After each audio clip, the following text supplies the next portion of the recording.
My former mentor tried to stick me with a $12,000 wagyu and caviar bill at the gala I planned and funded, but when the caterer asked who signed off, I stood up and said, "Not me." Her face? Dead silent.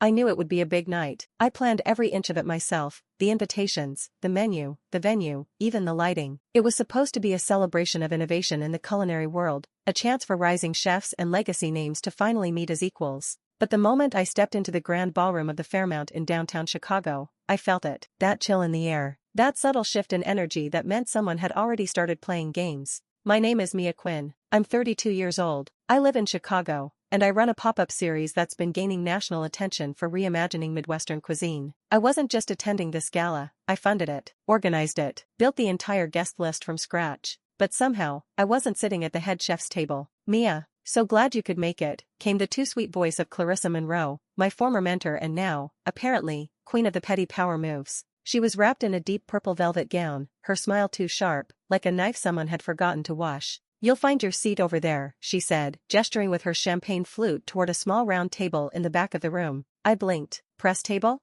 I asked, trying to keep my tone casual. "Oh yes," she said brightly. "Since you've been doing so many interviews lately, I thought it fitting. The press always loves a familiar face." She walked off before I could respond, leaving me standing there with the full weight of her smirk still burning into my chest. The thing is, Clarissa used to call me her protege, back when I was 23 and eager and naive. She took me under her wing at her restaurant, carved out a little space for me on her line, and made me believe she was molding me. What she was really doing was using me, and now, years later, trying to erase me. I didn't sit. Not right away. I stood near the back and watched her work the room, laughing with food critics, shaking hands with wine reps, kissing cheeks with old friends in the industry. She had this way of acting like she owned everything, the event, the people, even me. I was about to head for the bar when a server in a black apron approached, looking nervous. He held out a leather-bound check folio. "Miss Quinn," he said, we just need your signature for the seafood tower, the imported caviar, and the Japanese A5 beef display." I raised my eyebrows. "I didn't order that. Ms. Monroe told us you approved it," he added quickly. "She said it was part of your vision." For a split second, I could feel the blood rush to my face. Then, I smiled. "Oh, did she now?"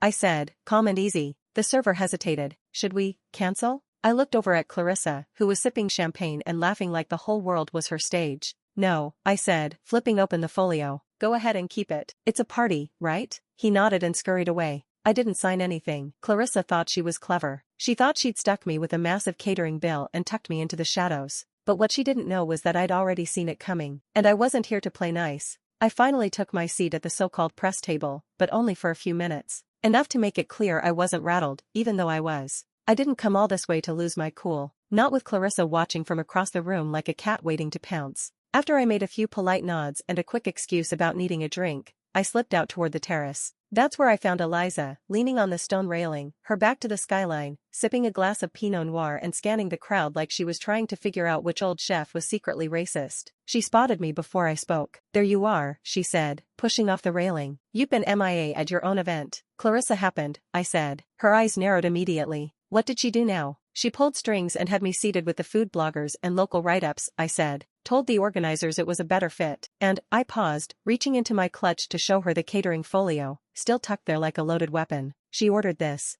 A tower of seafood and wagyu and God knows what else. Told the kitchen I approved it." Eliza let out a low whistle. "That woman never runs out of nerve, does she?" "I'm letting it ride," I said, my voice flat. "Why?" she asked. I glanced through the glass doors at the ballroom. Clarissa was in full campaign mode now, charming her way through the legacy chefs and nodding along with every word like she'd invented food itself. "Because she thinks I'll clean up the mess," I said. "That's the trap." Eliza gave me that look, the one that said she trusted me, but also wanted to punch someone on my behalf. She slid her hand into mine, warm and grounding. "You're sure?" I nodded. I'm tired of letting her humiliate me and walking away with a fake smile. Not this time. Just then, the doors creaked open and Frank stepped onto the terrace, Eliza's dad in a black suit that still fit like it was tailored last week. He looked between us and smiled gently. "You all right, kid?" "She's fine," Eliza said. "Clarissa just pulled some petty stunt again." Frank chuckled. "That woman's always been 2 steps away from falling on her own knife," he said. "Only thing keeping her up is the pedestal she built herself." I smiled at that. Not for long. By the time we stepped back inside, the lighting had shifted, soft amber tones warmed the room,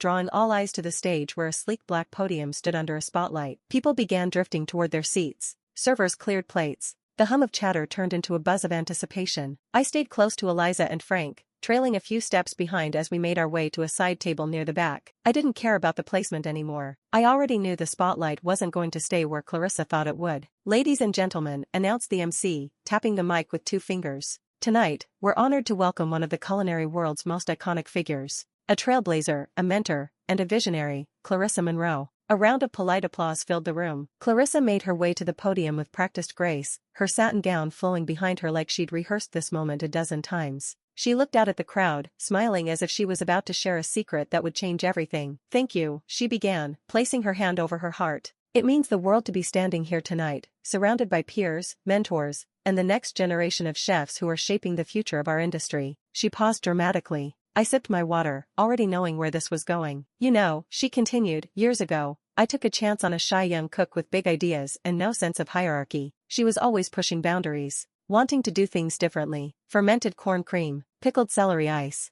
It was messy at times, but it made me realize, innovation doesn't always wear a polished coat." I felt Eliza's hand slide into mine again. Frank raised an eyebrow, watching Clarissa with that quiet, unimpressed stare only seasoned restaurateurs seem to master. Clarissa went on, voice soft but deliberate. "Some of those early experiments became signature dishes at my restaurant. And it's humbling, truly, to see how my mentorship has rippled out into tonight's event." People clapped again, slower this time. I could see a few faces in the audience turning toward each other, eyebrows raised. Clarissa was doing it, taking credit, not just for mentoring me, but for everything I'd created. The techniques, the vision, even the damn menu she tried to bury me with. "While I may not have planned tonight's event personally," she said, "I like to think it bears my fingerprints, the spirit of creativity, boldness, and respect for the craft." I glanced around, heads tilted. A couple of chefs leaned in and whispered to each other. "She's rewriting history," Eliza muttered. "And people are buying it." "Some are," I said, "but not all." Clarissa smiled at the crowd like a queen acknowledging her subjects.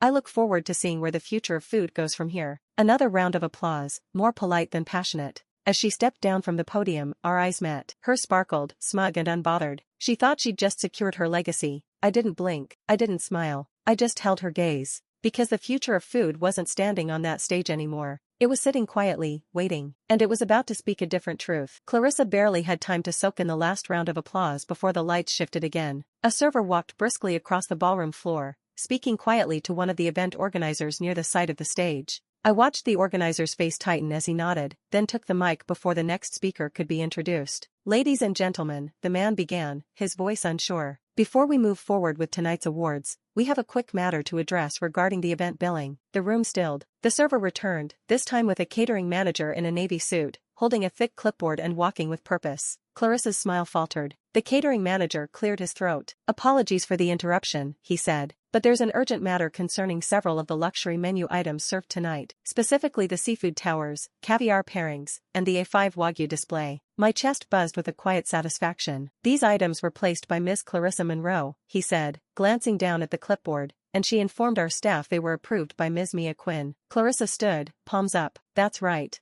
Mia approved it all. She's the event sponsor." I simply relayed her preferences. I didn't say a word. The manager turned slightly toward me. "Ms. Quinn, just to confirm, did you authorize these additions to the catering?" I stood up slowly. "No, I didn't, and I never signed off on them." A few people gasped. The room's polite facade began to peel. The manager nodded and turned back to Clarissa. "Unfortunately, because you placed the order and gave instructions to override the original menu," he said carefully, "the charges are being assigned to you." Clarissa's jaw dropped. "That's absurd. I'm not paying for this." He held up the clipboard. "You instructed our staff directly. All the order logs and adjustments are documented under your name." Murmurs rippled across the room. A couple of the chefs who'd been nodding during her speech now sat stiffly, glancing sideways. "You can't just spring this on me in the middle of the event," she snapped. "This is clearly a misunderstanding." "I tried to reach you earlier this afternoon," the manager replied, keeping his tone neutral. "You were unavailable, and as a result, the full balance is now due." Clarissa stepped forward, voice rising. "Mia told me," she said, "this isn't how we do things in this industry. You don't humiliate a woman like this in front of her peers." I tilted my head. Funny, I was thinking the same thing 2 hours ago. People turned to look at me now. I wasn't yelling. I wasn't angry. I was just composed. Clarissa's face flushed crimson. She looked around the room like someone waiting for backup. But no one stood up. No one came to her defense. Even the MC avoided her gaze. And just like that, the pedestal cracked. The catering manager stepped away, leaving Clarissa alone under the ballroom lights, her expression stretched between disbelief and fury. The silence that followed wasn't quiet, it pulsed, heavy with discomfort. A few guests whispered behind napkins. Others just watched. That's when I saw him. Gregory. He entered from the far end of the ballroom, dressed sharp in a navy suit, his silver-rimmed glasses catching the light. A few heads turned as he passed. He was taller than I remembered, or maybe just steadier. It had been years since he'd worked under Clarissa, her former sous chef, her right hand, back when she was still building her empire. And the first one she burned when it was built. He didn't walk toward the stage. He walked directly to the mic. The MC tried to stop him, leaning in to whisper, but Gregory shook his head and spoke into the mic calmly. "Sorry to interrupt again," he said, his voice smooth but clear. "But I think, given recent events, the room deserves some context." Clarissa turned slowly, her spine straightened like she was preparing for battle. But Gregory wasn't looking at her. He was looking at the crowd. "My name is Gregory Chin. Some of you may know me from Bramble and Rye in Milwaukee. Before that, I was Clarissa Monroe's sous chef for 4 years." A few people nodded. One older chef near the front folded his arms. "I left after Clarissa submitted one of my dishes, an elderflower tamarind risotto, as her own in a James Beard nomination packet," Gregory continued, his tone steady. "When I confronted her, she called it a collaborative effort." A wave of murmurs spread. Clarissa stepped forward. "This is completely inappropriate." But Gregory didn't flinch. He reached into a leather folio and held up several pages. "For those interested, I brought documentation, emails, printouts, even prep logs with my initials. I thought I was just unlucky, that maybe I misread things." He glanced around, but then I started hearing stories.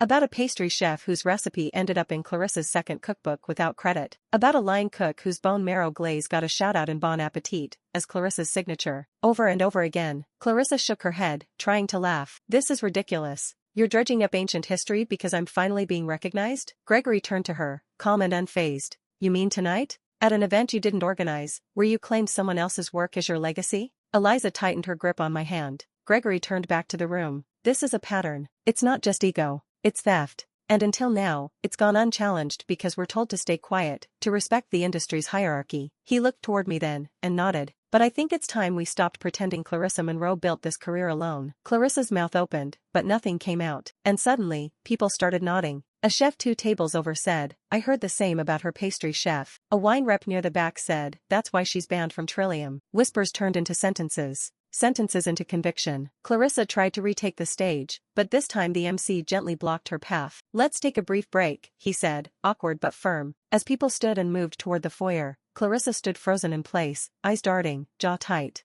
And this time, when she looked around the room, she didn't see admiration. She saw distance. She saw doubt. She saw the beginning of the end. Clarissa didn't leave the stage. Not right away. She stood there, clutching the side of the podium with white-knuckled fingers like it might somehow keep her from slipping under. A few people tried to make small talk nearby, but the atmosphere had shifted. The buzz that had filled the room earlier was gone. Now, it was all quiet glances and sidelong stares. I stayed seated, calm, composed, but watching everything. Then I saw the catering manager return, not alone this time. He was accompanied by a city official in a navy windbreaker with the Chicago Business Bureau crest on the chest. 2 uniformed officers followed a step behind him, scanning the room like they were looking for someone very specific. They didn't have to look far. The official stepped onto the edge of the stage. "Ms. Monroe?" he asked firmly. Clarissa straightened her back, trying to reclaim whatever shred of dignity she thought was left. "Yes? I'm Randall King with the Bureau of Business and Consumer Protection," he said. "We've received a report of unauthorized billing, falsified authorization, and suspected fraud connected to tonight's event." Clarissa blinked. "You must be mistaken." "I don't believe I am," he said, holding up a folder. "We've spoken with the event staff. You claimed billing responsibility under someone else's name, without a signed agreement. That violates multiple local ordinances, especially under a public business sponsorship." The entire room went quiet again. This time, colder. Clarissa stammered. "This is a misunderstanding.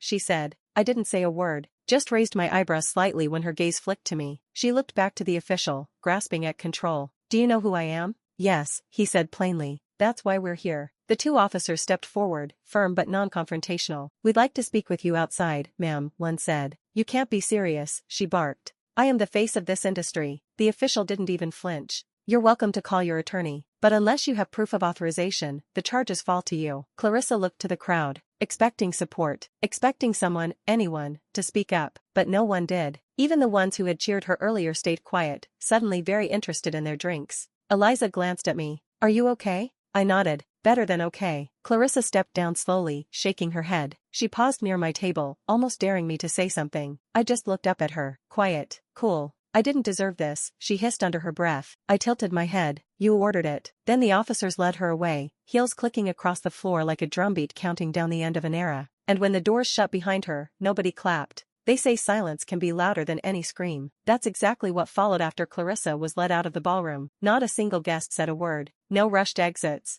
No outraged defenses. Just quiet murmurs and the soft clink of wine glasses being set down a little too carefully. I stayed in my seat, sipping water, letting it all settle. I didn't need to speak. The truth was doing the talking now. About 10 minutes passed before Frank returned from outside. He'd followed the officers out of curiosity, or maybe to make sure Clarissa didn't somehow charm her way into rewriting reality again. He took his seat beside Eliza, exhaling hard. She tried, he said simply. Tried what? Eliza asked. Tried to cry. Blamed the whole thing on Mia. Claimed the kitchen misunderstood her. The catering staff misfiled the paperwork. The usual, he said with a wry smile. Didn't work. King wasn't buying it. He's seen that act before. I nodded, unsurprised. Frank reached for his glass of wine. Then she turned to me, called me her old friend, said I knew her heart, that I of all people would understand. Eliza's eyebrows lifted. She really had the nerve? She looked me dead in the eye and said, Frank, you know I'm not a bad person. I just got carried away. He paused. You know what I told her? Eliza leaned forward, curious. I watched him quietly.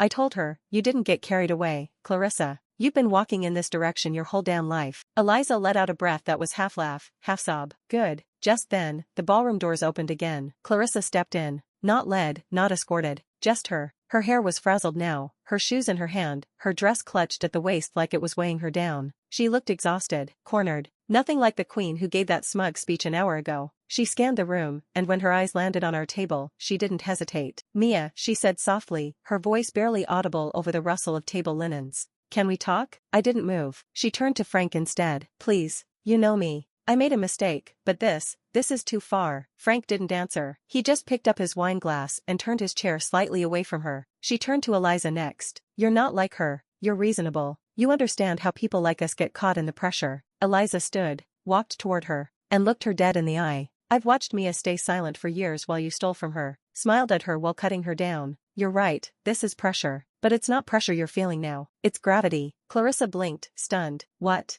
The gravity of who you've become, Eliza said quietly. Then she stepped back. Clarissa looked at me last. Her voice cracked. Mia, I'm begging you. I stood, calm, straight-backed, and said the only thing that mattered. You cooked this. A beet. Time to eat it. Clarissa closed her eyes. And then she walked out, alone. By morning, it was everywhere. Someone had filmed Clarissa's outburst. Of course they had. This was the food industry in the age of smartphones. The clip made its way onto social media before most of us even left the gala. By dawn, it was on every major culinary blog, bouncing from Reddit threads to group chats like a dropped wine glass rolling across marble floors. Star chef orders $12,000 feast, sticks protege with bill, gets publicly served instead. Mentor or thief? Clarissa Monroe's downfall captured in viral clip. They weren't subtle. I didn't post anything. I didn't comment. I didn't like or share or retweet. I just turned off my notifications and poured myself a cup of coffee at the tiny corner table in my new restaurant, still under construction. By noon, Clarissa's culinary board issued a statement. She was being suspended indefinitely pending an ethics review. Her upcoming book tour was postponed.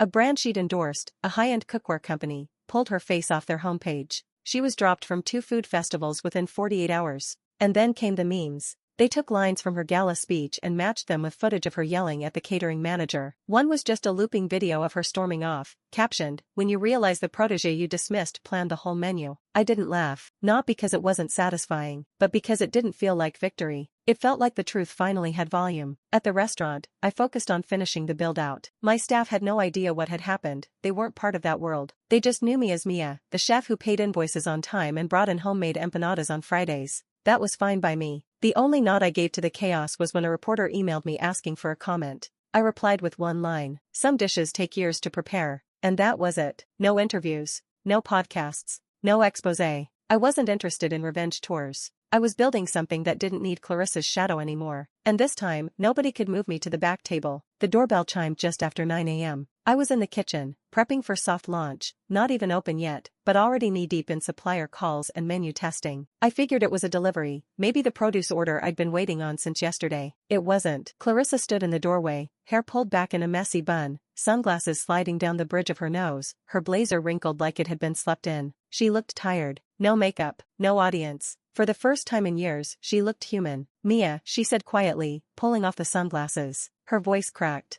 "Can I come in?" I didn't answer right away, just wiped my hands on a towel and leaned against the doorframe. "I shouldn't have come unannounced," she added quickly. "I know that. I didn't know what else to do. She looked around the place. My restaurant, small, barely 20 tables, still smelling faintly of fresh paint and sawdust. Nothing extravagant, nothing glossy, but mine. It's beautiful, she said, voice barely above a whisper. You always had taste. What do you want, Clarissa? I asked flatly. She swallowed, eyes brimming. I need help. I waited. I've lost everything, she said. The board, the sponsors, the PR team won't even return my calls. My publisher's stalling my second cookbook and there's talk I might get dropped altogether. She paused, looked down at the floor. I've tried calling people. No one answers anymore. No one wants to be seen with me. I didn't move. She looked up, eyes glistening now. I made mistakes. I know that. I did things I thought I could get away with, and you, she choked on the words. You didn't deserve what I did to you. I know, I said simply. She stepped closer, hopeful. Maybe you could help me rebuild. Just give a quote. Tell people you forgave me. Something.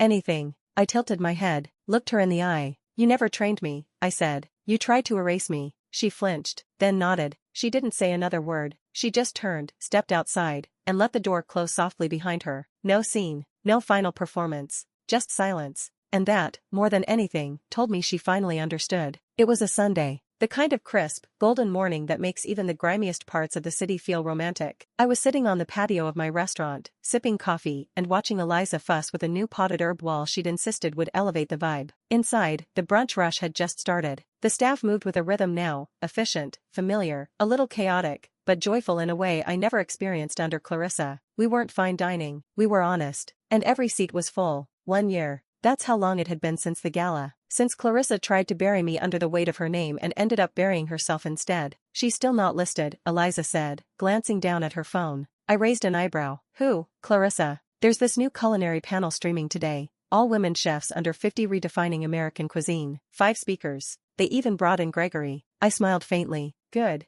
Eliza turned the screen toward me. Look at this lineup. There they were, chefs from Atlanta, Portland, Detroit, each with their own style, their own voice. And my name, too. Bottom row. No bolded title. Just, Mia Quinn, chef/owner, Blue Table, Chicago. No longer the footnote. No longer up and coming. I remember when you didn't even want your name on the sign, Eliza teased. I still don't, I said, grinning. But you keep reminding me I earned it. Frank arrived a little after noon, carrying a box of donuts no one asked for but everyone devoured. He walked straight into the kitchen like he owned the place, because in a way, he kind of did, not the building, but the spirit of it. You know what someone asked me last week? He said as we sat down together. They asked if you ever worked for Clarissa Monroe. I raised an eyebrow. What did you say? I said, no, Clarissa worked for her. She just didn't know it. We all laughed, and I let myself enjoy it, because for the first time, my name didn't trail someone else's. My work didn't live in someone else's shadow, and my success didn't need to scream to be seen. It just needed time, and truth, and a seat at the table I built myself.